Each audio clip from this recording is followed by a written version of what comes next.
This is the AWS Morning Brief Security Edition. AWS is fond of saying security is job zero. That means it's nobody in particular's job, which means it falls to the rest of us. Just the news you need to know, none of the fluff. Thankfully, DEF CON and its ill-behaved nonsense are safely in our rearview mirror. There's some cleanup work in terms of CVEs to be done, but all in all, it was a pretty reasonable security season to my estimation, at least from a cloud perspective. Let's continue. It's been a while since I really took a step back and appreciated just how ridiculous the real AWS security offering landscape is. Cloudonaut has an overview of AWS's security monitoring services, along with handy ways to contextualize their various offerings. A deep exploration to how you can really screw up integrating GitHub with AWS. It's only through sheer dumb luck that I didn't fall victim to this back when I set up the integration on my stuff a couple of years back.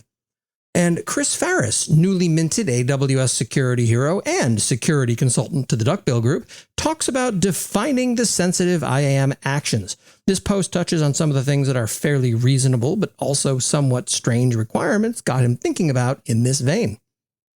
AWS has a post up called AWS Security Profile. Get to know the AWS Identity Solutions team. This post begins, in this profile, I met with Ilya Epstein, senior manager of the AWS Identity Solutions team, to talk about his team and what they're working on, which is humorous because a couple of weeks ago I went to New York and also met with Ilya, and this post rings true. He's a treasure and a delight, but just as in this post, he spent the bulk of his time talking about what his team was doing rather than what he personally was up to. There's a certain humility that's inherent to AWS in general and Amazon security in particular that does them tremendous credit. In any case, go read about what they're up to. It's worth the time investment. CVE 2023-20569, RAS poisoning inception, and that pairs with CVE 2022-40982, which was announced the same day from AWS, because yes, it's DEF CON season. Both these announcements talk about, yes, there's an exploit that's been discovered, and no, they don't apply to AWS.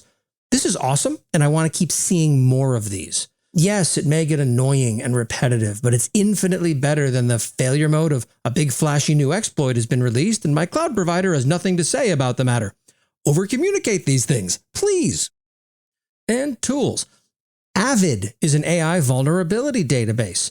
It's still very early days, but for the first time in recent memory, I'm seeing security vulnerabilities that include something I'm terrific at, cyberbullying a robot. R. Daniil Oliva weeps tears of rage in his bedroom. And apparently there's a whole mess of things you can screw up with OICD permissions if you're not careful, as I mentioned a couple minutes ago.